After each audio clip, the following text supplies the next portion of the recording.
All right. We are on.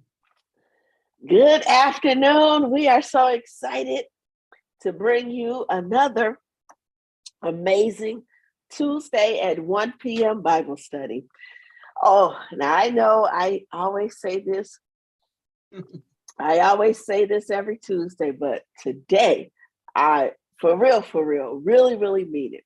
The topic that we have to discuss on today, I'm telling you, it is an amazing topic. You know, family, we have been in a particular book called Psalms for Black Lives by Pastors Gabby and Andrew Wilkes. I'm telling you, this is an amazing book. If you haven't had the opportunity to get this book, let me encourage you. This is a book that you certainly want. We have been having a blast. I'm going to ask family, as I get ready to share my screen, please grab pen and paper. Please have pen and paper handy, as we're going to be discussing a number of amazing and wonderful resources. Now, this book, I'm telling you, you got to grab this book if you don't already have this book. This is an amazing book, Psalms for Black Lives. Who would have thought? We turn to television shows and other types of media for soap operas. We buy inspirational books for encouragement. We turn to sometimes some unhealthy strategies as coping mechanisms. But who would have thought that we can read our Psalms right in our Bible and have some amazing learning? So this book reminds us that our ultimate hope, our ultimate joy, our ultimate encouragement, our ultimate affirmation can be found in the Psalms. That's right. These Psalms never go out of style. And so in this amazing book, we want to just simply invite you to re-examine the Psalms as a space of encouragement for whatever you find yourself wrestling with at these moments of your life. They become a wonderful source of inspiration. Grab this book. You can read a chapter in the morning. You can read a chapter in the evening before you go to sleep at night.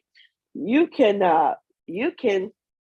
even download this book on Kindle and read it at various points in your day as a wonderful form of encouragement for you.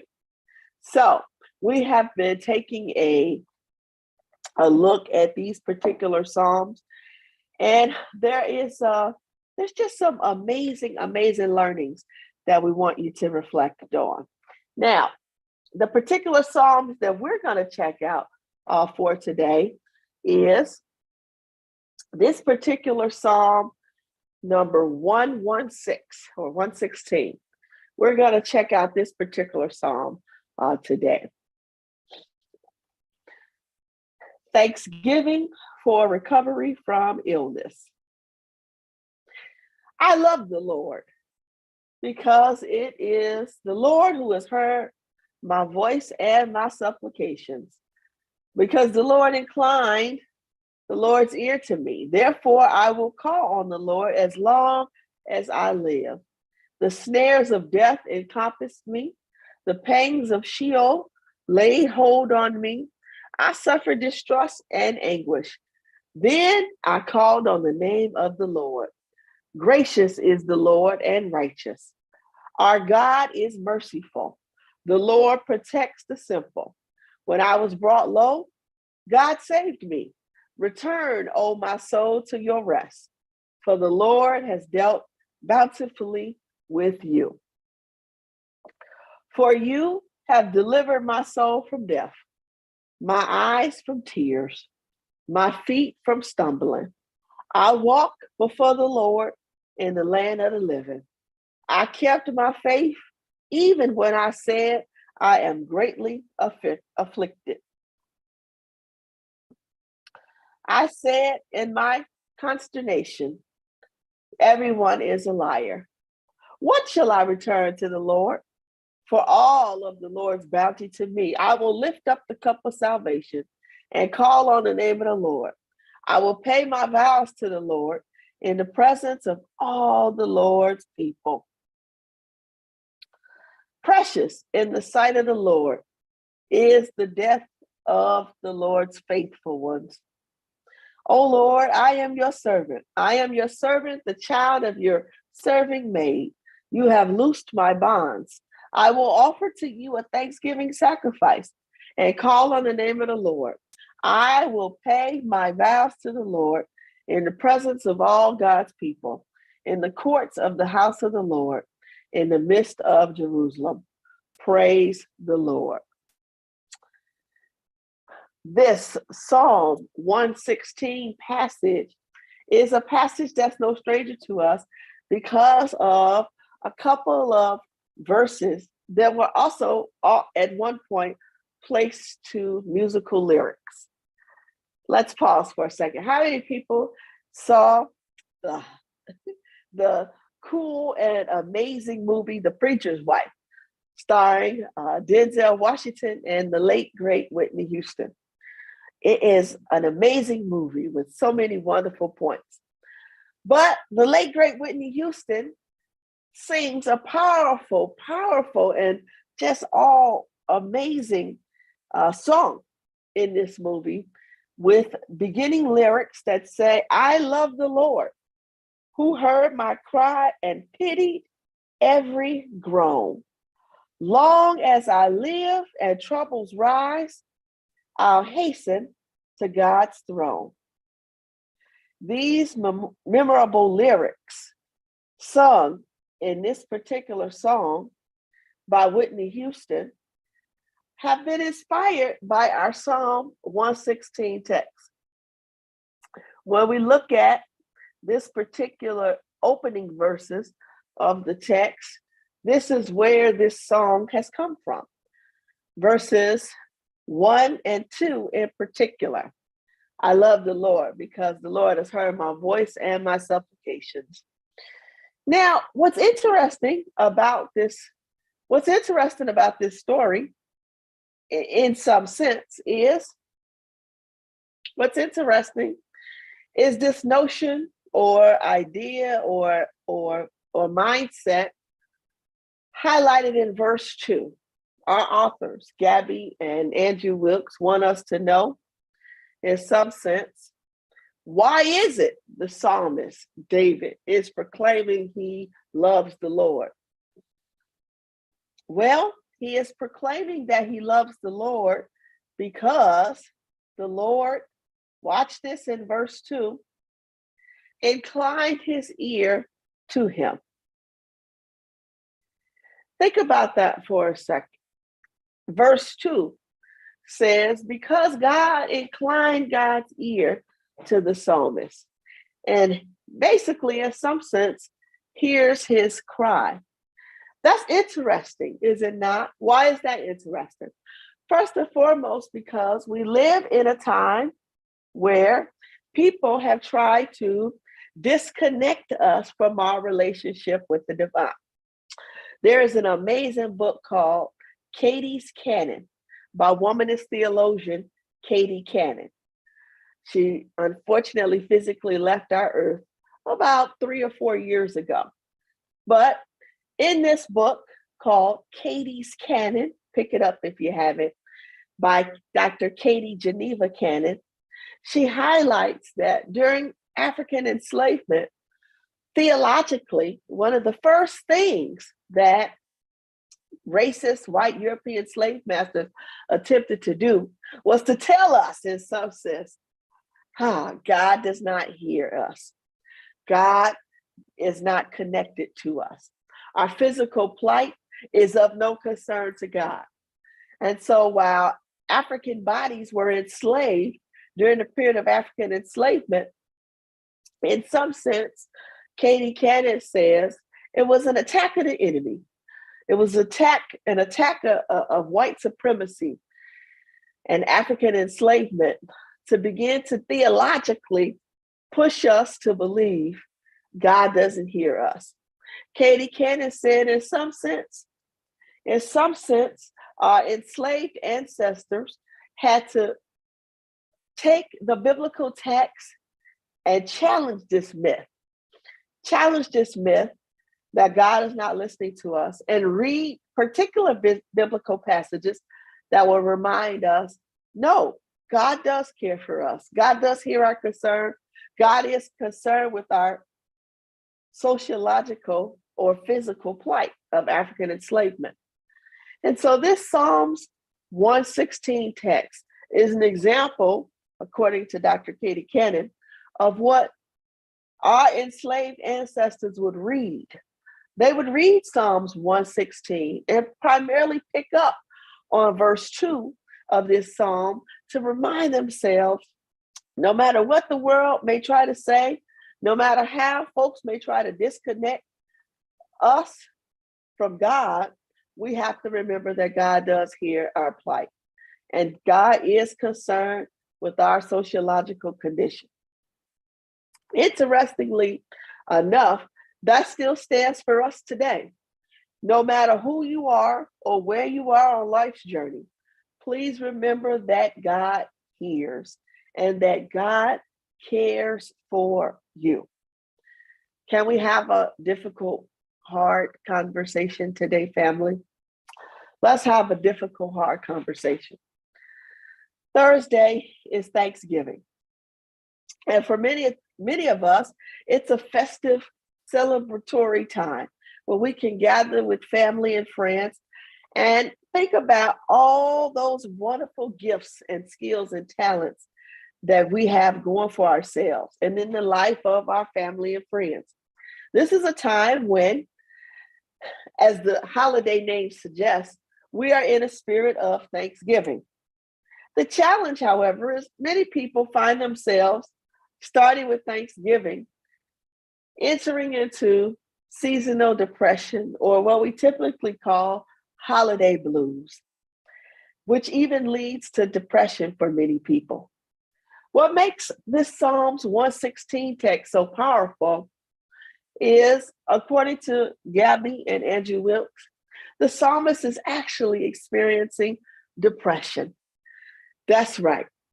The psalmist in this 116 text is wrestling with, God is far from me. How do I remind myself, even though I'm feeling bad, even though I'm experiencing some mental health challenges in these moments, that God is still here with me and God hears my concern? And so first and foremost, our authors of our text want to remind us that this Psalms 116 provides a wonderful meditation for any of us who is struggling with holiday blues as we're entering into the holiday season of our calendar. One, we are to remember that God hears us, no matter what we find ourselves grappling with. There's another point that our psalmist also highlights that the authors of our text want us to remember. If you look back in this text,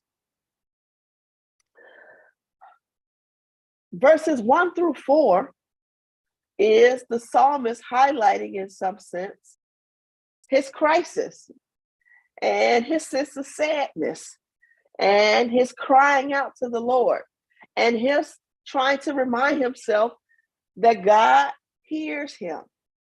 But watch what happens in verse 5. In verse 5,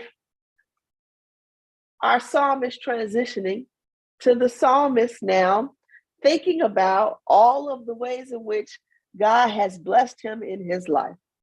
In some sense, the psalmist is practicing the act of remembering or bringing back into his consciousness everything that he has seemed to forget about how God had been so faithful to him.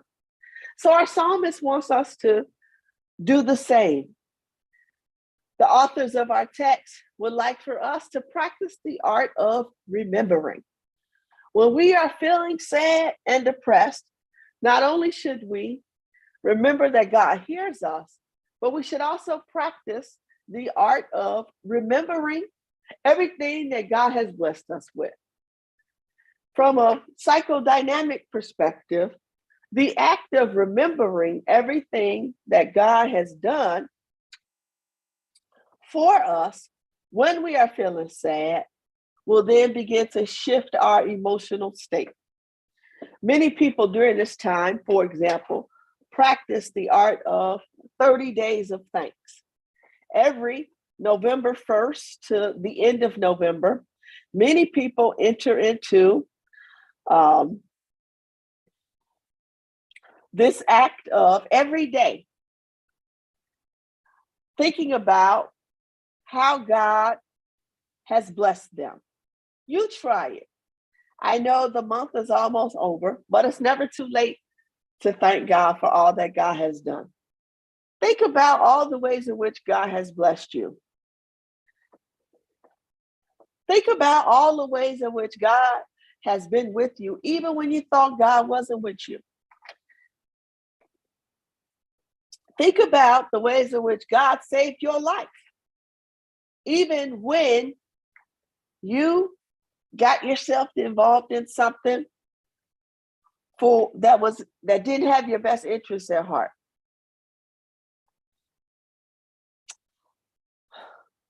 Now, take out a journal and begin to write those experiences down. And as you begin to reflect on those experiences, I promise you, you will experience a change in your mindset, and in some sense, a change in your emotional state.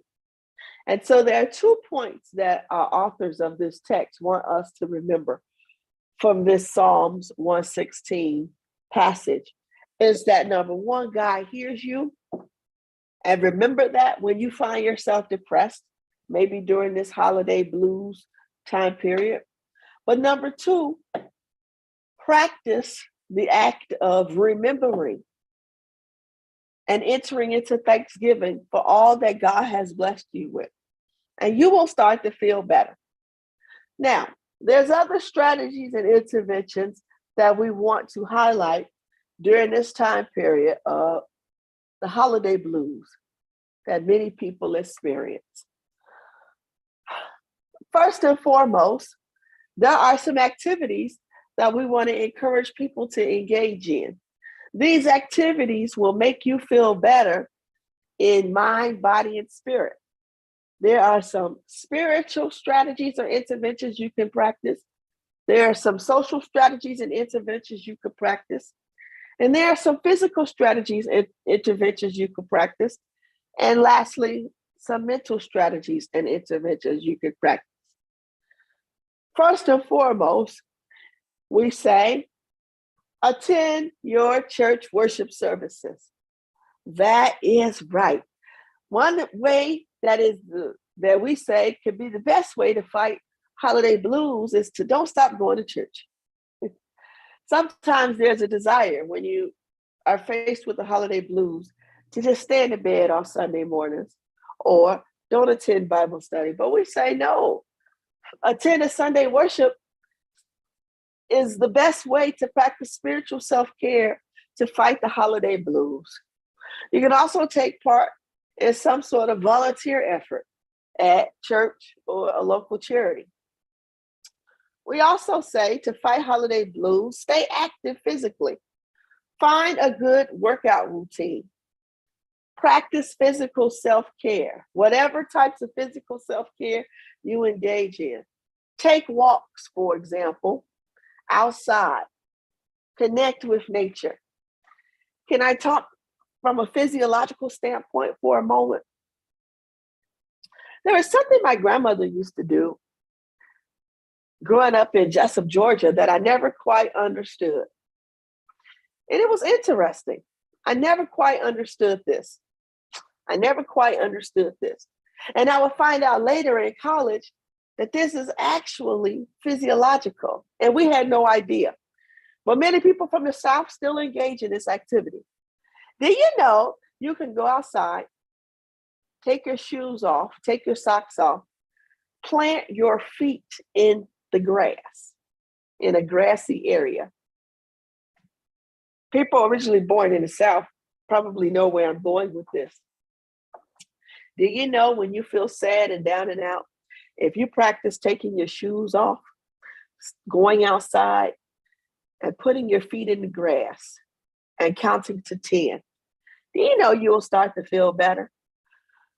I used to watch my grandmother do this from time to time. She'd just go outside and walk in the grass barefoot. And I never quite understood this. But what I would learn later, years later, is this is a grounding technique that many psychiatrists and psychologists tell persons in therapy. When the bottoms of your feet touch the grass, for example, and you sit for a moment and allow your feet to just stand on grass, you are actually reconnecting with Mother Earth, and you're actually centering yourself. And you will actually begin to experience emotional and psychological balance.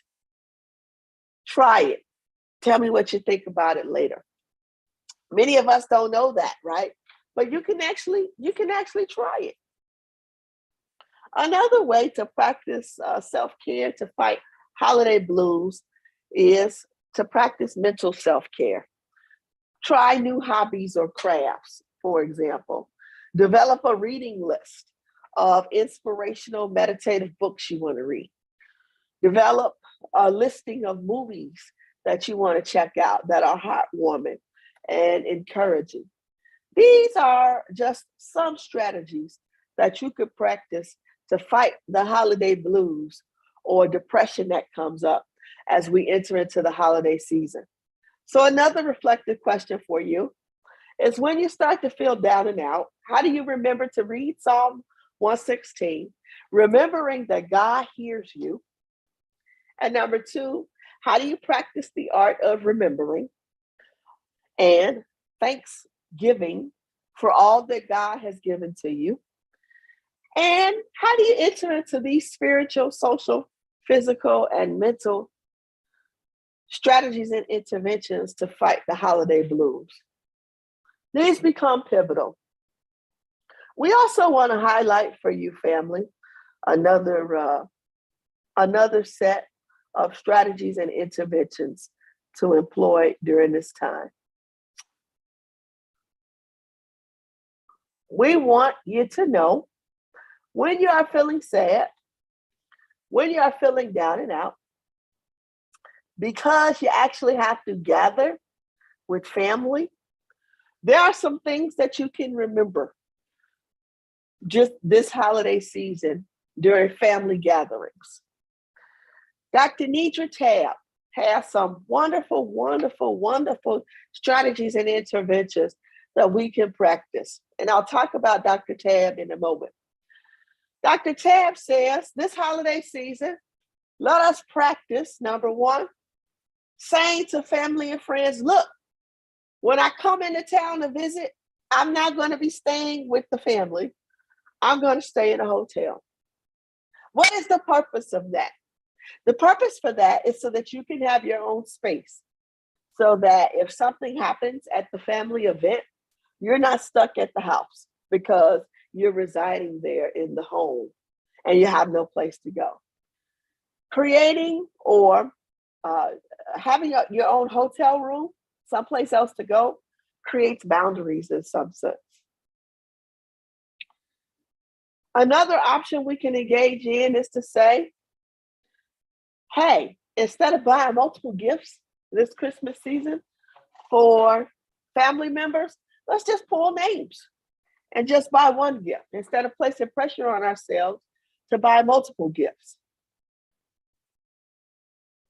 Or this Thanksgiving, instead of simply demanding that one person be in charge of all the cooking, how do we all participate?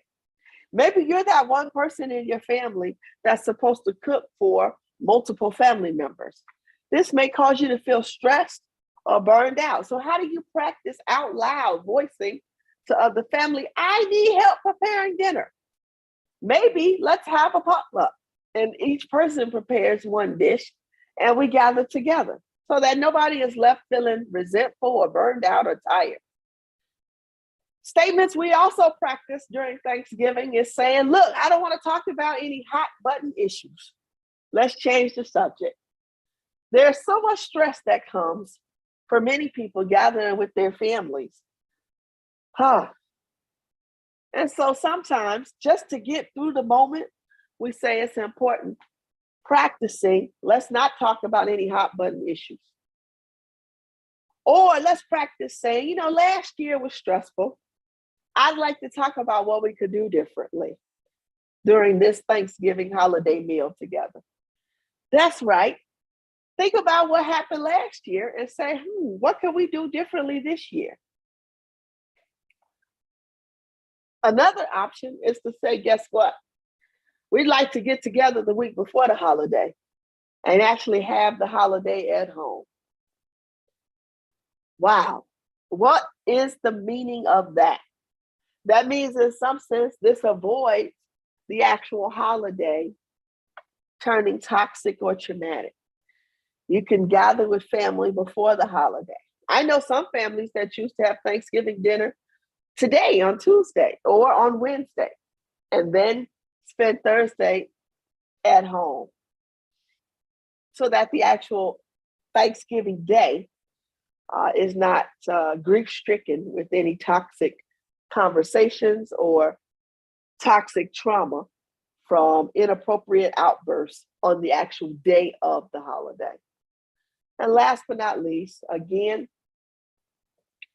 be sensitive to maybe not everybody in the family is on the same eating schedule or is on the same, practicing the same diet. So how do we say, hey, we're going to bring a few dishes to share since nothing on the menu fits my diet? These particular strategies and interventions, Dr. Nidra Tewa says, become very, very pivotal to help us resist having a Thanksgiving holiday that is toxic and can cause depression. I'll pause there for a moment. If somebody online wants to say something or our pastor wants to highlight anything in particular thus far.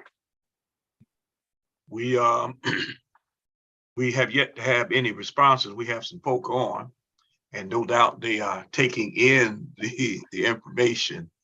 But it is good that these strategies you're posting up, because you're absolutely right. Between now and December 31st, a whole lot of people will be dealing with depression and sadness and grief and all of those things. So many folk remember family members who are no longer with us. Some right here in our congregation have some recent deaths that now they're experiencing the first holiday without that person. And so, and it's just, again, the wintertime for us African people, because of the lack of sun and the shortness of days and the coldness, it is a depressing time. And I was born in December and I can't stand it. But Kathleen says, these are all great ideas. She says, I like the idea of using a different day. Absolutely. And one final thing, I like that, the Psalm for this time, 116, shows the wrestling that we have in life. Because one of the things, unfortunately, in too many religious settings, is like, if you got more faith, then, you won't have to deal with that. It's foolishness, it's just utter rubbish. But this is it. We wrestle and we have to find ways of strategizing to work through those wrestling. And the psalmist in 116 is wrestling. I'm glad he doesn't give us what exactly he was wrestling with, so that we understand it's just it. I mean, sometimes you in that spot and you're like, where is God? And as I like to say, I borrowed it from Jeremiah Wright. If you think, sooner or later you'll start thinking. Start thinking about, well, wait a minute, I am here, I am now, I got some things to be thankful for. So good stuff, good stuff. Yes, yes, yes. I know that we are in this particular book, Black Psalms for Black Lives, but we also just want to encourage people, right? I really, really, really want to impress upon our family to this sister with these points that I highlighted. Really recently, a couple of years ago, wrote this book, Set Boundaries, Find Peace, a guide to cleaning yourself. And so we just want to encourage you to please, please, please check out this book. And in preparation for the holiday season, now she wrote this book 2 years ago. And so those points that I just highlighted are from that book. However, she's got a new book that she just wrote, and it was intentionally released last week in light of the holiday season approaching. She's got a new book that she just wrote that tells us how to avoid the holiday blues that come from unhealthy family relationships, because we have to spend so much time now with family over the next 2 or 3 months. And so her new book that she just published last week is called Drama Free, a guide to managing unhealthy family relationships, right? So this is her second book. So I want to encourage you, I really, really want to encourage you to check out Dr. Nidra Glover Tawab, because she provides wonderful, wonderful, wonderful strategies and interventions for us that will minister to us to help us as we're seeking to not be impacted by these holiday blues. Another strategy or intervention that we can engage in is the art of processing our grief as a result of those blues that we are faced with. So actually take a moment to think about whatever is causing you grief and process it. What do I mean by that? We say in some sense, whenever we find ourselves grieving because of holiday blues, we can practice mindfulness around the particular event, issue, or thing that's causing us pain. Let me give you some examples. There's 8 examples that we want to highlight in these moments. I'll make this image larger so you can see each point. So first and foremost, we talk about conscious relaxation. When we find ourselves wrestling with holiday blues because maybe we're nervous about attending our Thanksgiving dinner with particular family and friends, that's no problem. We can practice relaxation techniques. Relieve ourselves from anxiety and stress by focusing our attention and activating our body's natural healing potential by relaxing. By relaxing. There's a new ministry out that I love, that it's gone viral. So many people have been talking about it. You can actually Google it. I might even have us look at this as our next Bible study. It's called the Nap Ministry. We take for granted the power of sleep, the power of resting. The Nap Ministry. Google that, the Nap Ministry. There's a book that'll pop up and the author's name who will pop up. An African-American woman wrote this book. And she said, you know what? We don't talk enough in the African-American community about the power of rest. White supremacy tells us, been telling us since African enslavement, to overwork, to overfunction, to overwork, to overfunction, to overwork.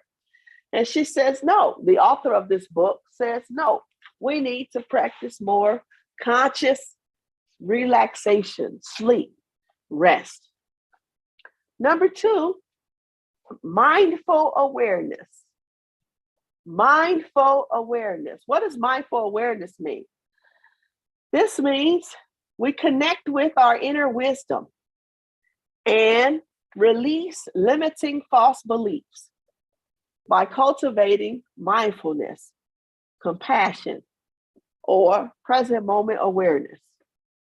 Mindful awareness means, in some sense, in layman's terms, how do we stop applying negative or unhealthy meanings to the particular crisis that we are faced with and start ascribing positive meanings to the particular crisis? So let me give you an example. If I was upset about something that a task or a job I have to do, instead of saying, you know what, when I do this job, it's going to suck, or I'm going to be terrible at it, or all these bad things are going to happen, I should stop in those moments and think something positive. Say, you know what? No, everything's going to be good. I don't have to believe in these false narratives. Everything's wonderful. Our ancestors did that day in and day out. When European slave masters would say, God don't love you. You are ugly. You are stupid. You are dumb. At some point, our ancestors began to practice mindful awareness by reminding themselves, nope, I am kind. I am wise. I am important. And so in some sense, how do we practice that? How do we begin to practice naming our gifts and naming our skills? Number three, how do we move?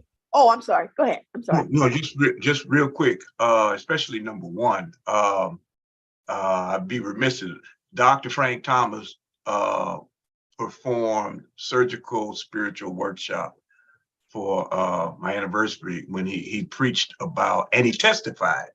I mean, he was talking about how he came to realize that taking a nap, resting, was essential. It was just incredible. It was just incredible. So, yeah, I just wanted to inject that because you mentioned taking a nap minutes.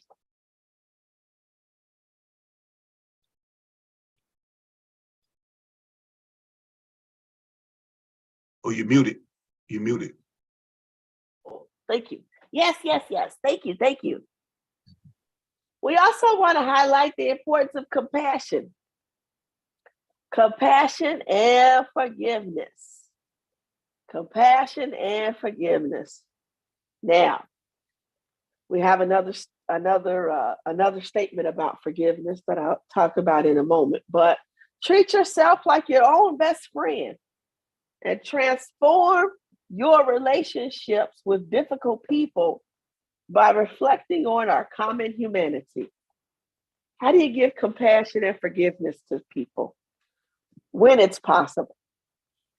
When it's possible. How do you give compassion and forgiveness to people? Now, side note about forgiveness. That becomes very, very, very, very, very, very, very, very, very important for us to remember. Sometimes some things of bad theology has unfortunately went viral around forgiveness, and so we do want to highlight that you can't enter into toxic forgiveness where you're constantly forgiving somebody for things that are not appropriate that they continue to do. Okay, so we also want to just highlight, please don't engage in what we call toxic forgiveness, because that is not healthy. That's not healthy either, right? Dr. Nidra Tawwab reminds us, toxic forgiveness is an unhealthy way that people pretend to be unharmed or over it or forgetful of the offense. Forgiving to keep the peace or people pleasing is not healthy for your mental health or your relationships. While it's okay to give when appropriate, just be mindful. You also have to take time to process your pain, slowly rebuild trust, and decide if you need to show up differently in the relationship, because forgiving and forgetting is not a realistic approach to moving forward. So we also just want to highlight that. Another strategy or intervention that we want to name and draw attention to is what we call number 4, skillful courage. Skillful courage. How do you cultivate inner strength from within to face whatever is the crisis you have to face? How do you cultivate a sense of wisdom? Look inside yourself and discern, what's the wisdom for me that I can rely on? Or what's the wisdom inside of me that I can rely on during this time? What's the wisdom inside of me that I can rely on during this time? We also want to highlight the power of getting unstuck. Getting unstuck is the act of transforming roadblocks into opportunities to get to know ourselves better. So getting unstuck means if I am experiencing an offense that's causing my holiday blues, what do I need to change about myself so that I can live my life in new, loving, progressive, freeing, and liberating ways that don't have me constantly just stuck in the same predicament, doing the same thing over and over again. Albert Einstein says, insanity is doing the same thing over and over again, expecting different results. But in some sense, we have to figure out, how do I get unstuck? That means, what new changed behavior do I have to move into in order to move out of these holiday blues? Number 6, meaning reconstruction.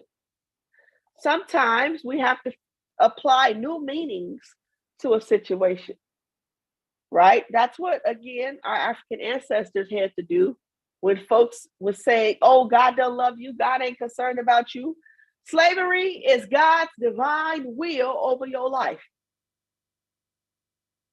Our African and African American ancestors had to reconstruct new meanings and say, that's not true.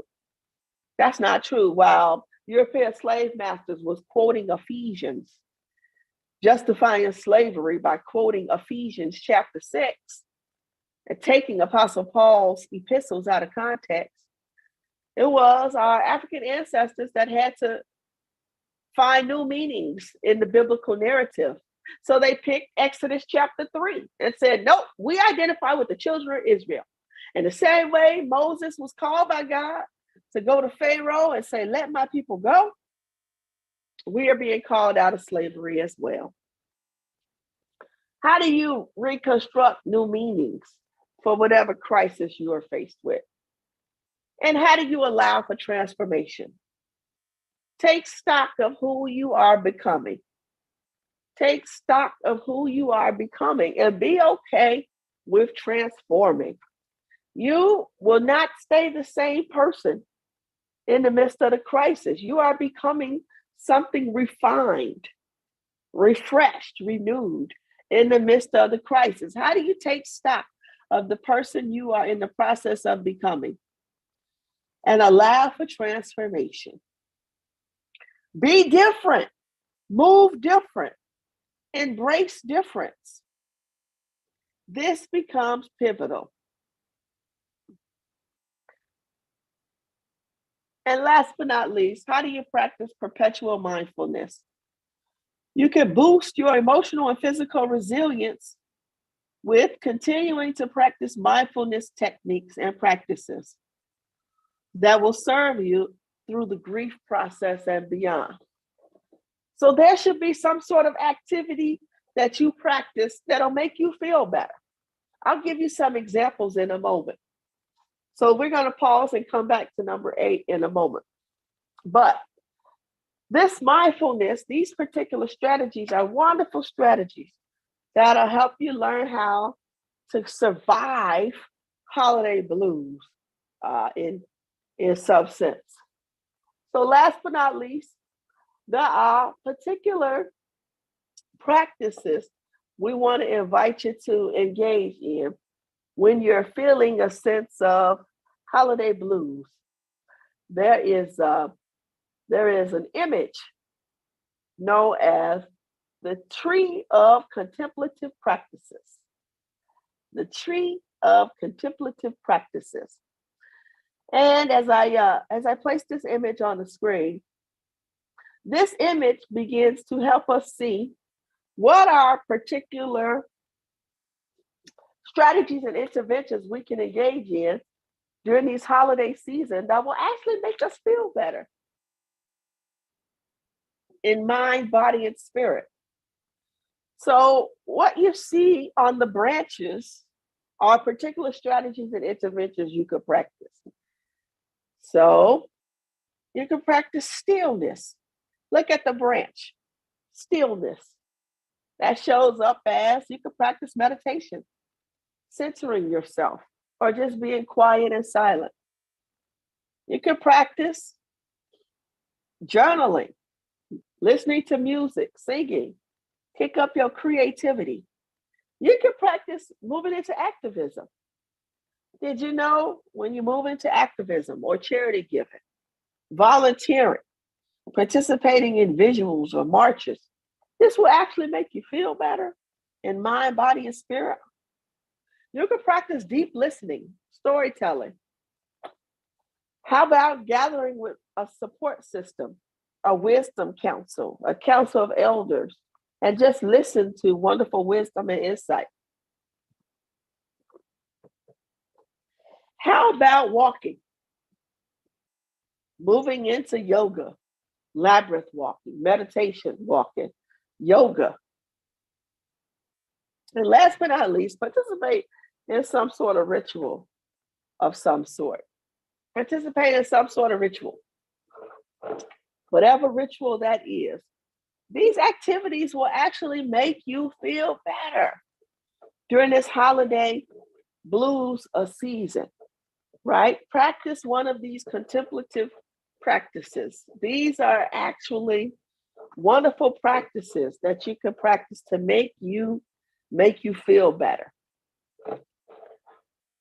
So I'd like for you to write a note to yourself in these moments. Which one of these activities do you need to kick up more and practice more? Please, please, please, family, pick up one of these activities and insert them in your daily lives. And last but not least, we want to invite you, if you don't already have a helping relationship with a therapist, please, please, please, now is the time that you want to seek help from a mental health therapist. You can't go at this alone. It's okay to have God and a therapist. These are websites we want to invite you to check out. These are websites we want to invite you to check out that'll help you have a therapist, a mental health therapist. And don't worry, they won't charge you a lot of money. It's okay. They won't charge you a lot of money. It's totally fine, right? You can check out these therapists and be ready to engage and doing some work around your mental health during this holiday season. Is so important. When the holiday blues strike, when feelings of depression and sadness strike, even if some people may be wrestling with suicide, it's okay to talk to somebody who is a professional therapist and have them hear you and encourage you. Thank you so much. Thank you so much. Any comments or thoughts or questions or? But no comments right now. I just want to add to these strategies. I don't know how many people are coffee drinkers or whatever, but tea. I mean, healing tea. Oh. There is a powerful sister. She's actually of Jamaican descent. Sunyata Amin. and she has her business is Calabash Tea. She has all kinds of teas made ancestrally